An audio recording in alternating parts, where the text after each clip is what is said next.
Welcome to the Australian Dental Council Explainer podcast. Thanks for having me. Yeah, of course.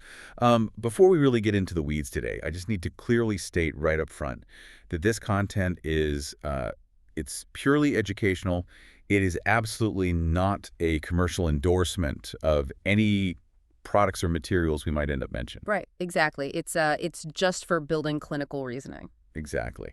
So today we are speaking directly to you, the overseas trained dentists who are navigating the certification process, the ADC candidates, current dental students, and of course, the Australian oral health therapists out there. Yeah, because we really want to frame this deep dive as, well, kind of a comprehensive masterclass. Yeah, that's the goal. We want to sharpen your clinical reasoning, fine-tune your communication skills, and really elevate your diagnostic accuracy. Because it's not just about passing the ADC examinations. No, not at all. It's about getting you ready for the actual on-the-ground realities of real-world Australian practice, which is, frankly, a whole different beast.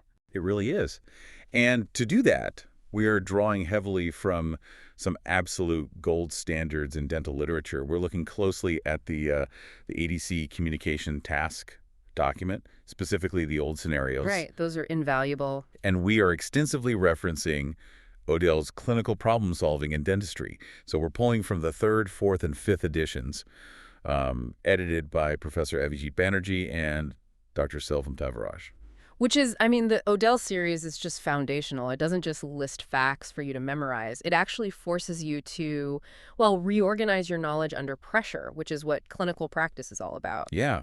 So our roadmap for this deep dive is pretty massive. We're going to start with the art of patient communication and consent. Because that happens before you even pick up a handpiece. Right. Then we'll move into the huge paradigm shifts happening in restorative dentistry right now. After that, we'll tackle acute dental and medical emergencies in the chair. Which is always the scariest part, right? Yeah. Oh, absolutely terrifying. And finally, we'll wrap up by navigating the dental-legal and ethical complexities of patient management. So jumping right into segment 1, patient communication. The ADC exam weights this so heavily because, well, clinical excellence means literally nothing if the patient doesn't consent to the treatment. Or if they fundamentally misunderstand what you're even proposing. I mean, the barrier before the drill is trust. Yeah, trust is everything. So let's look at this classic ADC scenario. A patient comes into your clinic. They have perfectly intact silver fillings that are like 20 years old.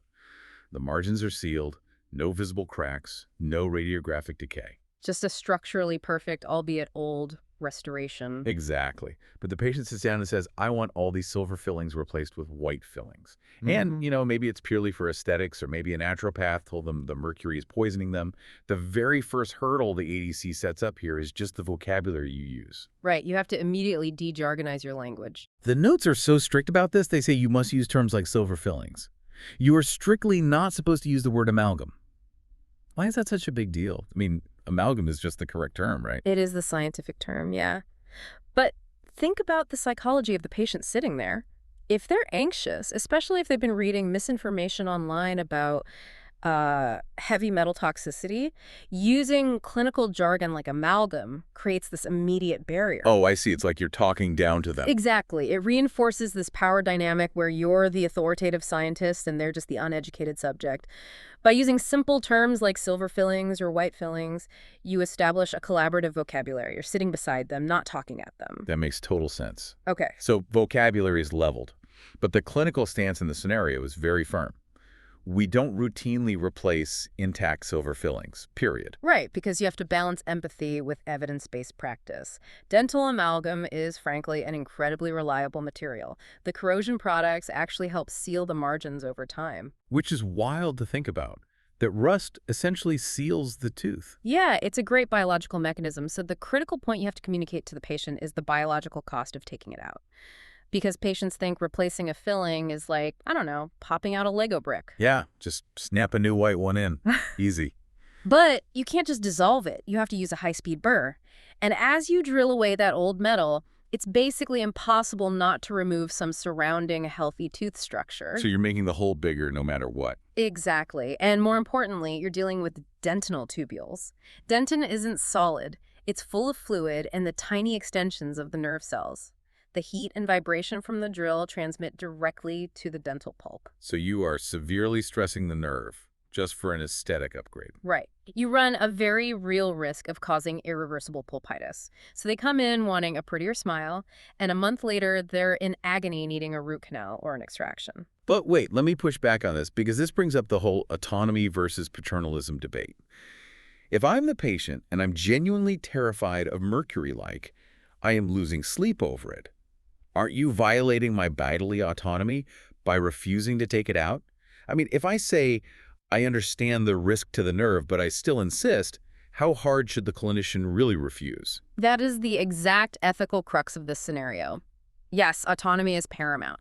Patients absolutely have the right to refuse any treatment, Right. but they do not have the right to demand a treatment that is clinically contraindicated. Yeah. Your primary ethical directive as a clinician is non-maleficence. Do no harm. So you can't just be a vending machine for procedures. Precisely. If the proposed treatment poses a disproportionate risk of biological harm compared to the benefit, you are not obligated to do it. You really have to explain the structural reality. It's kind of like replacing a perfectly intact silver filling is like tearing out a structurally sound load-bearing wall in your house just because you read a blog post saying the drywall material is out of style. That's a great analogy. The risk of the roof collapsing or, the tooth nerve dying massively outweighs the cosmetic upgrade. Exactly. And that's what you explain to them. But communication is also about compromise. The ADC scenario actually provides a pathway if the aesthetic concern is just deeply impacting their psychosocial well-being. Right. The smile line assessment. Yeah. You ask them to smile naturally and then laugh. You check which teeth are actually visible. If they are desperate for white fillings, you suggest a compromise. You only replace the highly visible ones, like the premolars. And you leave the heavy load-bearing molars alone because they're hidden in the back. That's a really masterful negotiation. You validate them without destroying the hardest working teeth. Exactly. Yeah. Now compare that to a scenario where the tooth is actually failing, like the cracked cusp scenario. This is a good one. So 45-year-old patient, routine checkup. They have a massive old silver filling on a lower first molar. The filling looks totally fine, but they have this sharp, agonizing pain when they chew, and specifically when they release their bite. Right. Pain on release is the classic pathognomonic sign of a cracked tooth. Because the fluid in the tubules is rushing in and then getting compressed when the crack snaps shut. Right, exactly. It fires the nerve endings instantly. It's excruciating. But the communication challenge here is the clinical uncertainty. You can see the crack on the surface, but you have no idea how deep it goes into the dentin until you actually drill. Which means you need a strict, three-tiered communication strategy before you even pick up the handpiece. Because you can't get informed consent retrospectively. Right. You can't just drill, find a disaster, and then say, oh, by the way, this will cost $2,000. You have to map out all possible futures. Option one is the shallow crack. You tell them if it's superficial, we just put in a new direct filling. Simple, one visit. But they need to know that's only the best-case scenario. Option two is moderate structural loss. Yeah. You warn them, if the crack undermines a lot of the tooth, a soft filling won't hold it together. We'll need an indirect restoration, like an inlay or onlay. And you have to be upfront about the logistics, right? Like this means a digital scan, sending it to a lab, wearing a temporary filling for 2 weeks, and a cost of around $1,000 to $1,300. You absolutely have to set those financial and temporal boundaries immediately. And then you brace them for option three, the deep crack. The worst-case scenario, approaching the nerve. Right. You say, if we find this crack goes deep into the nerve chamber, the nerve is irreversibly damaged. We have to pivot to a root canal treatment, followed by a crown. If you explain all three pathways clearly, the patient is a partner in the process. Because if you don't, and they wake up needing a root canal, they'll feel completely ambushed and extorted. Exactly. Trust destroyed. Now, let's contrast that cracked cusp with another ADC scenario, the vertical root fracture, or VRF. Patient comes in, dull ache in an upper premolar. You take out the old filling, and instead of partial crack, you see this dark, stained fracture line running straight across the floor of the pulp chamber, essentially splitting the tooth in two. The clinical tone here has to shift completely. With the cracked cusp, you're managing possibilities.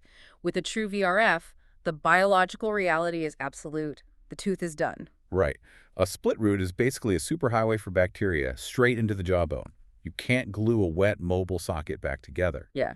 So the communication notes here say you have to be compassionate but totally unyielding. Yes.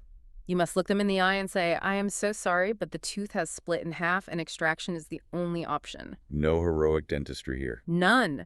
If a clinician hesitates and says, well, maybe we can try this special resin, they are projecting false hope. It violates the duty of care. The bone loss will be massive. True compassion here is definitive action. It's a brutal conversation, but an essential one. Okay, so once a patient understands their diagnostic reality and consents, we actually have to execute the treatment. And that brings us to segment 2, the paradigm shift in restorative dentistry. This is such an intellectually exciting area. The Odell series focuses heavily on this. We are aggressively moving away from historical destructive surgical models. Yeah, for over a century, the golden rule was G.V. Black's extension for prevention, which basically meant drilling away a ton of healthy tooth structure just to create undercuts so the non-adhesive amalgam wouldn't physically fall out of the hole. Right, and G.V. Black was a genius for his time, but he was limited by metallurgy. Amalgam doesn't chemically bond, but today, Professor Avijit Banerjee and others champion minimum intervention, or MI, dentistry. Because we have composite resins and glass ionomers now that actually chemically bond to the tooth. Exactly. They bond microscopically to the hydroxyapatite and collagen. We no longer need to destroy healthy tissue just for mechanical retention. Let's apply this MI philosophy to case 1 from Odell's. This is a 17-year-old patient with an incredibly high caries rate. It's a total disaster zone in their mouth. They have a non-vital lower right first molar with a periapical abscess literally draining through the gums, plus widespread active decay everywhere else. A newer clinician might panic, look at all those cavities, and just start drilling and placing permanent composites one by one. But the protocol outlines a very phased, structured sequence to control the biology first. Right. Phase 1 is the immediate phase. You address the acute infection and the pain.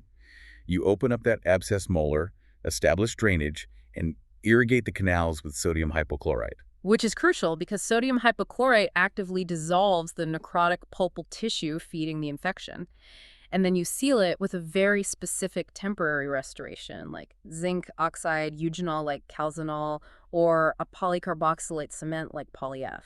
Now, the specificity of the temporary material really caught my eye. Why poly-F? Why not just whatever cheap temporary putty's in the drawer? Because of biomechanics. Eventually, you'll need to put a heavy steel rubber dam clamp on that broken down molar to finish the root canal. A soft putty will just crumble under the pressure, you'll lose isolation, and flood the sterile canal with saliva. Oh, wow. So poly-F actually sets hard enough to hold the clamp. Exactly. It chemically chelates to the calcium in the tooth. It gives you the structural integrity you need for the next phase. That is brilliant foresight. Okay, so pain is handled.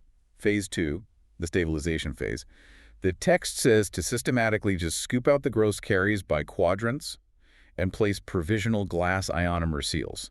You're just patching the holes fast. You're fighting a biological fire, essentially. If they have 10 active cavities and you spend 3 hours beautifully sculpting one permanent filling, those other 9 cavities are burrowing deeper into the nerves. Right, you don't redesign the living room while the kitchen is actively on fire. Perfect analogy. You rapidly remove the massive bacterial load everywhere, seal them up, and prevent the nerves from being exposed. Which naturally leads to the preventive phase.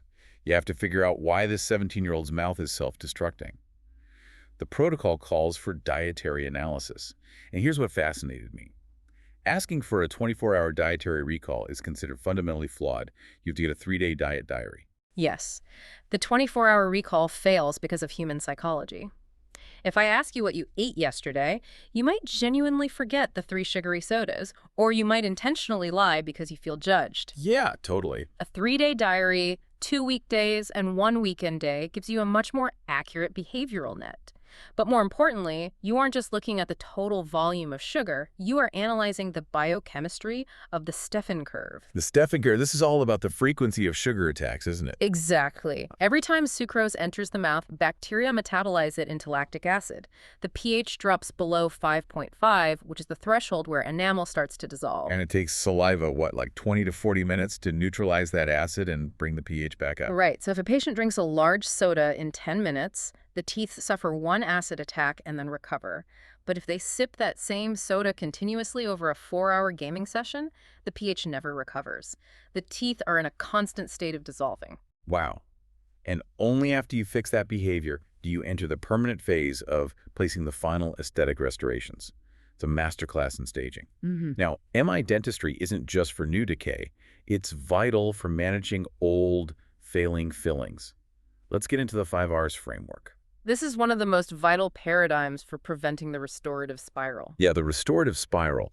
I think of it like city infrastructure. Say there's a small pothole. Instead of just patching the pothole, the city brings in excavators, tears up the entire block, and lays down a whole new street. Right.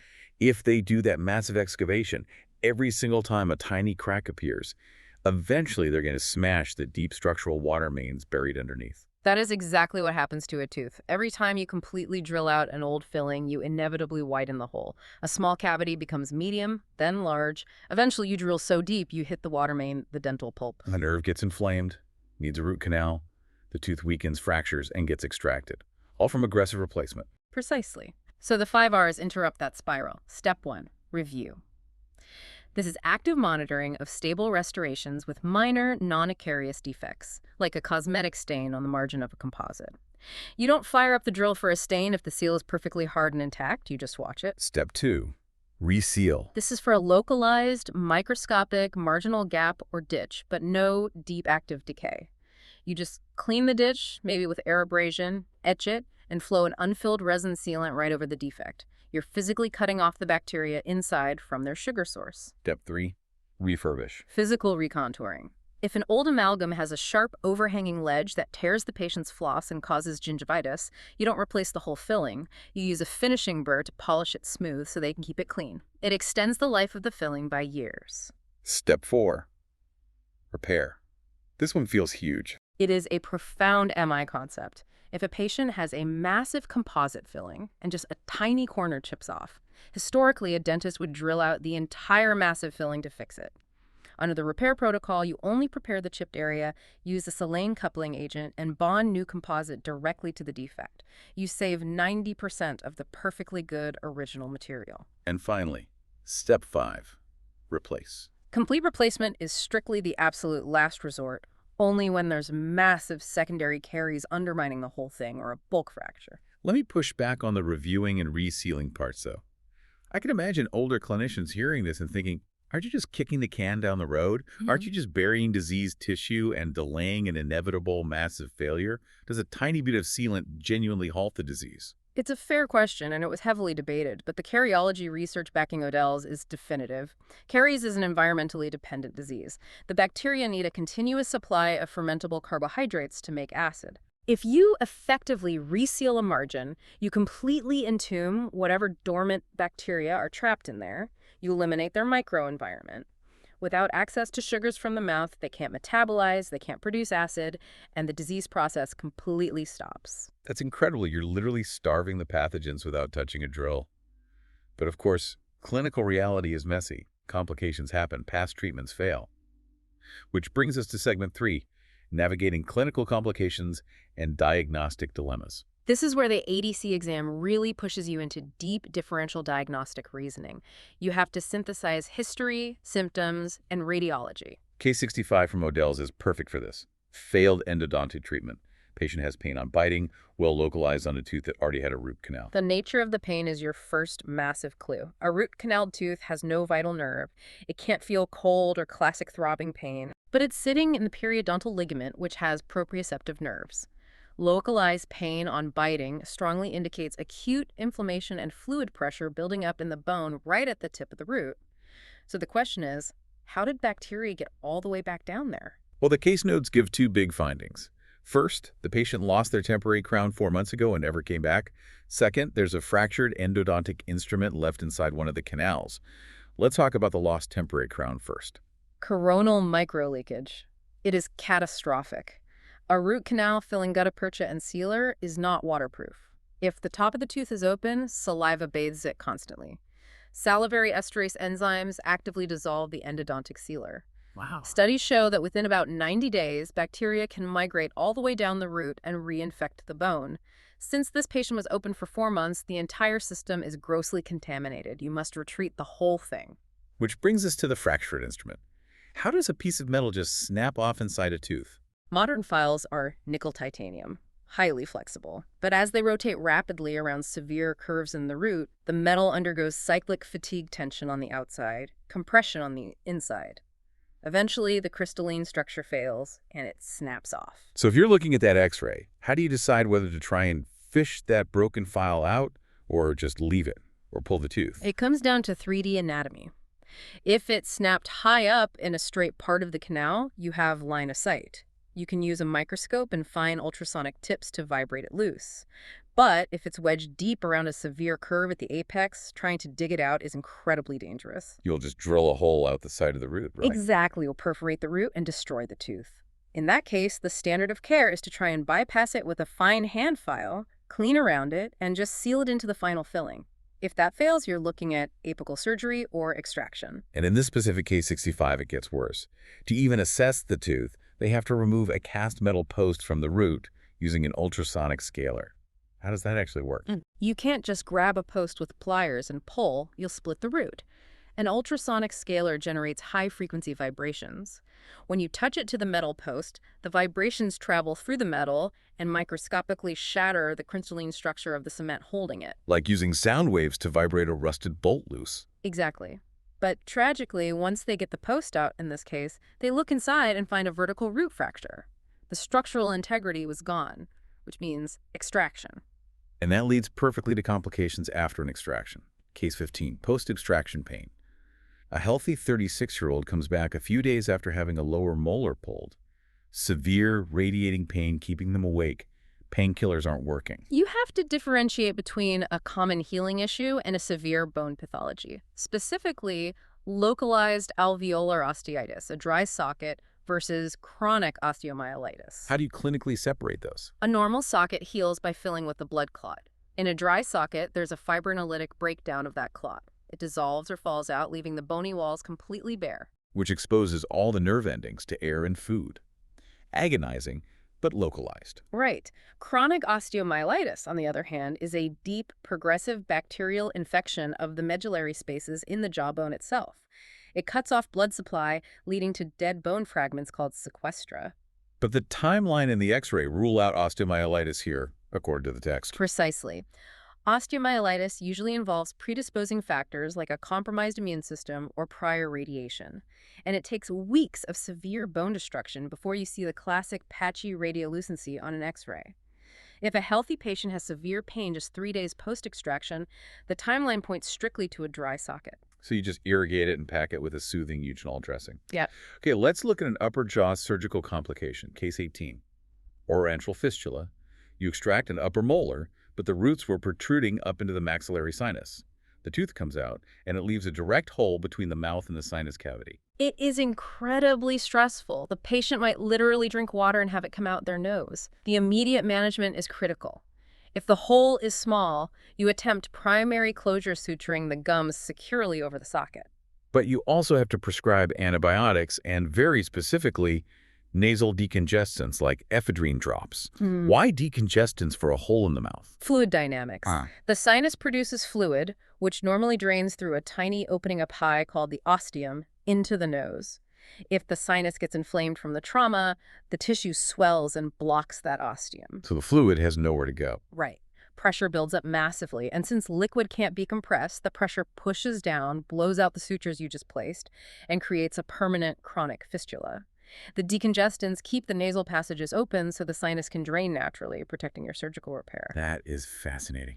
Okay, speaking of deep anatomy, case 2, advanced radiographic interpretation. Diagnosing a multilocular radiolucency in the jaw. Right. On a 2D X-ray, this looks like a cluster of dark soap bubbles expanding inside the bone. It's a very aggressive presentation. It could be an odontogenic keratocyst, an ameloblastoma, which is locally highly invasive, or a central giant cell granuloma. And Odell says you absolutely cannot plan surgery for this based on a 2D panoramic X-ray. You must use a cone beam computed tomography scan, a CBCT. Because a 2D X-ray compresses 3D anatomy flat. It tells you the lesion is there, but you have no true spatial awareness of depth or its relation to critical nerves. I think of it like trying to identify an animal based solely on a blurry shadow cast on a wall. You see a large silhouette. It could be a friendly dog or it could be a bear about to attack. You just don't know. The CBCT is a 3D spotlight that lets you digitally walk around the lesion. That's a perfect way to describe it. If it's an ameloblastoma in the lower jaw, your main concern is the inferior alveolar nerve. On a 2D X-ray, the soap bubbles might look like they're just sitting near the nerve. But on a CBCT, you might see the tumor has actively eroded the bony canal and wrapped completely around the nerve sheath.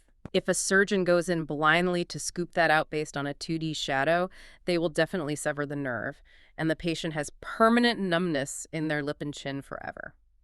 The CBCT gives you the spatial intelligence to plan a nerve-sparing approach. Okay, the stakes there are terrifying. But we need to pivot to something even higher stakes. Segment 4. Medical emergencies in the dental setting. Because when a systemic medical emergency happens in the chair, you pivot instantly from being a dentist to a first responder. It's an immediate threat to life. Exactly. Let's look at case 13, sudden collapse.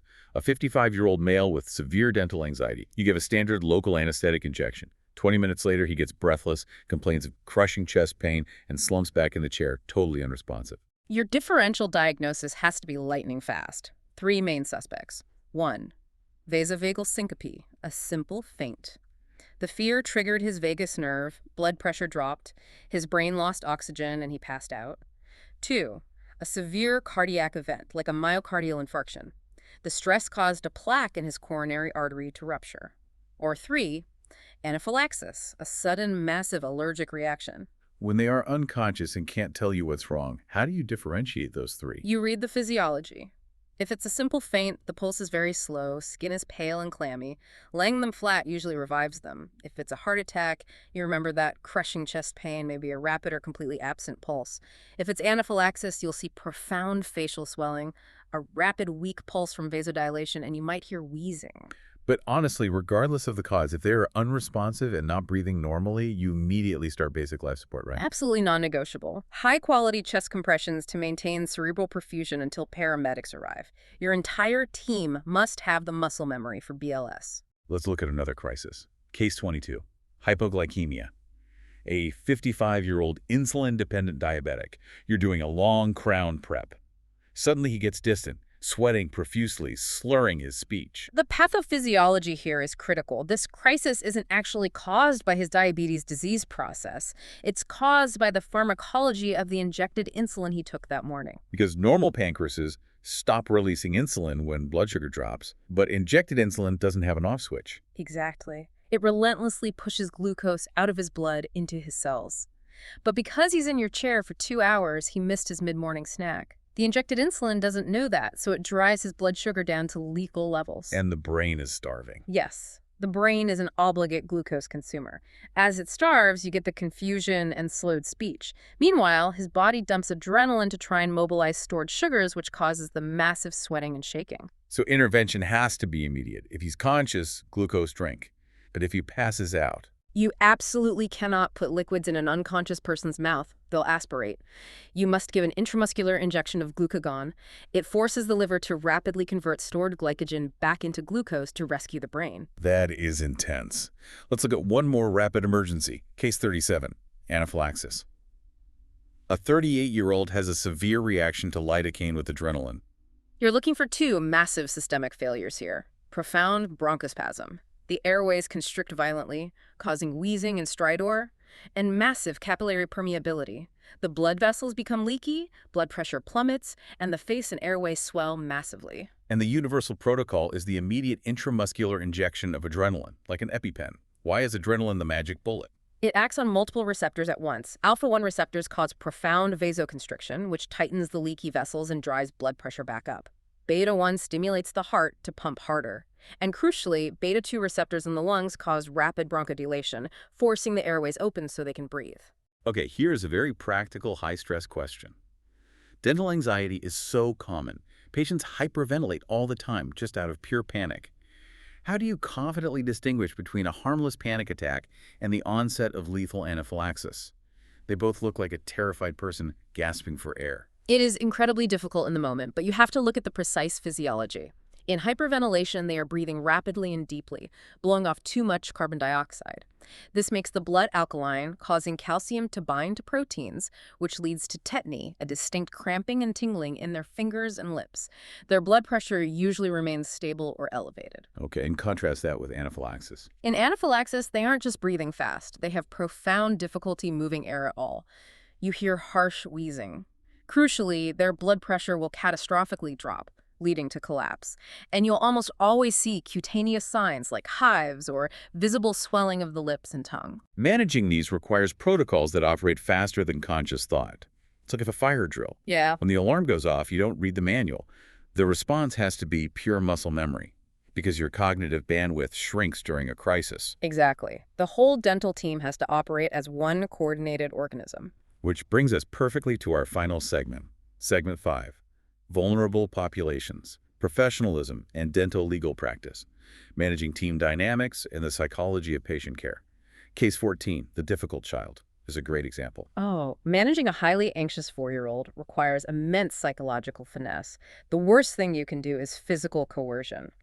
Holding a crying child down for an exam induces deep trauma and a lifelong dental phobia. The Odell's text emphasizes pausing the clinical intervention entirely to establish rapport using tell, show, do. Yes, a dental clinic is terrifying to a kid.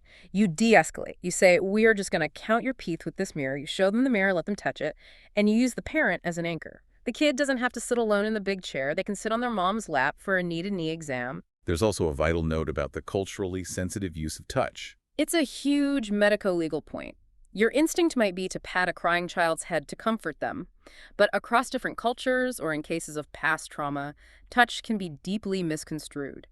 You must limit touch to neutral zones like the hands, and it must only be done in the direct line of sight of a chaperone or parent. It protects the child and it protects you. And speaking of protecting children, Case 36, Skateboarding Accident. This addresses the forensic responsibility dentists have regarding pediatric trauma.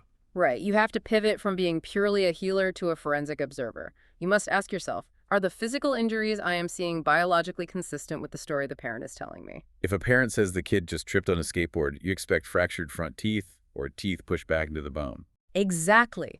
But if you examine them and find a severely torn labial frenum, that tight band of tissue connecting the upper lip to the gums, that requires a massive, violent upward stretching of the lip. It strongly indicates a blunt object, like a bottle or a hand, being forced into the mouth. It's a classic hallmark of physical abuse. If the physical evidence contradicts the story and the parent is being evasive, your clinical responsibility shifts immediately. Yes. Your suspicion of non-accidental injury must be raised. You are legally obligated to document everything meticulously and initiate child protection safeguarding protocols. Dentists are often the very first line of defense here. It's a heavy responsibility. But managing the clinical side of dental trauma is just as complex. Cases 21 and 26 deal with an avulsed tooth, a permanent tooth completely knocked out of the mouth. Replanting an avulsed tooth is literally a race against cellular death. It relies on the periodontal ligament, the PDL, which is a network of living fibroblasts attached to the root. And the extraoral time is the most critical factor. Every minute the tooth sits in a dry environment, those living cells are dying. If you replant within 30 to 60 minutes, the prognosis is vastly better. You can't just drop the tooth in a glass of tap water while you rush to the clinic, right? No, tap water is hypotonic. Through osmosis, water will rush into the living PDL cells, causing them to swell and burst. You destroy the tissue. The ideal storage medium is cold milk because it has a compatible osmolality that keeps the cells hydrated and viable. And if it fell in dirt, the text says you gently rinse it with milk or saline, but absolutely never scrub the root. If you scrub it, you physically scrape off all the living fibroblasts. The tooth will fail. Now, the protocols diverge based on whether the tooth is mature or immature. A mature permanent tooth has a closed apex at the root tip. Right. When it's knocked out, the blood supply is severed and the nerve inside will die. If you just replant it and leave the dead nerve, the body's immune system detects the infection and launches a massive attack. Osteoclast cells will rapidly dissolve and eat away the root from the outside in external inflammatory root resorption. So you have to do a root canal within 7 to 10 days and fill it with calcium hydroxide to halt that resorption. Exactly. But if it's an immature tooth, like a 7-year-old's front tooth, the root apex is wide open. If you replant it quickly, new blood vessels from the socket can actually grow up into the empty nerve space and revascularize it. It can heal itself. Wow, that's incredible. So you just monitor it closely. But for both mature and immature, you have to stabilize them with a flexible splint for a week or two. Why flexible and not a rigid wire? Because if you rigidly lock the tooth, the body thinks it's part of the bone and it heals via ankylosis. The jawbone fuses directly to the root. A flexible splint allows microscopic mobility when speaking or swallowing, which stimulates the fibroblasts to regenerate the actual fibrous ligament instead of solid bone. Amazing how deep cellular biology dictates the clinical action. Okay, let's look at one final massive topic, the duty of candor and team dynamics. Cases 30 and 71 present a scenario about a communication breakdown with a dental lab. Yes. The dentist writes vague instructions for custom impression trays. The lab technician guesses the intent, guesses wrong, and makes the wrong trays. The patient arrives, and the appointment has to be canceled. The natural instinct is to sit the patient down and immediately blame the incompetent lab, deflect the anger. Right, human nature. But Odell's emphasizes error management theory. Blaming your lab or your assistant in front of the patient destroys their trust in the entire process. Plus, we operate under the duty of candor. The legal and ethical obligation to be completely honest when an error occurs. But let me push back on this practically. If you make a mistake and you proactively sit the patient down and admit fault, doesn't that just expose you to immediate lawsuits? Does it actually help? The data on medical litigation overwhelmingly shows that it helps. Most patients don't sue simply because a biological complication happened. They sue because they feel lied to, ignored, or brushed off. They sue to get the truth. When you embody the duty of candor, look them in the eye, clearly explain what went wrong, apologize, and offer a concrete plan to fix it at no cost, it radically diffuses the anger. It's like a pilot dealing with unexpected turbulence. If they hide it and just grip the yoke while the plane shakes, the passengers panic. It destroys trust. But if the pilot gets on the intercom, admits it's bumpy, and explains the protocol to change altitude, the passengers are reassured that a professional is in control. That is the perfect illustration. Transparency is the antidote to suspicion. Trust is your most valuable clinical currency. Absolutely. Let's wrap up with a forward-looking thought from the newest 5th edition of Odell's. They clearly acknowledge that artificial intelligence is stepping into the diagnostic ring. Yes, AI is being trained to do deep radiographic analysis, spotting microscopic early caries long before the human eye can. So if AI can do the heavy lifting of spotting the shadow on the X-ray, the future of the ADC exam and dentistry itself won't just be about memorizing protocols. A computer does that better. The clinician of the future will be tested on their ability to synthesize that AI data while maintaining the irreplaceable human elements. The empathy to comfort a child, the ethical judgment to refuse harmful treatment, and the communication skills to navigate a vertical root fracture. You become the bridge between cold data and human emotion. That's a beautiful way to put it. The technology will evolve, but the reality of the anxious, vulnerable patient in the chair will remain exactly the same. Exactly. We started by talking about the diagnostic muddy waters of the mouth. But texts like Odell's provide the sonar you need to navigate them. You aren't just treating a cavity, you are treating the entire complex biological and psychological reality of the patient. For more dental examination prep tips and clinical deep dives, please subscribe and share this episode.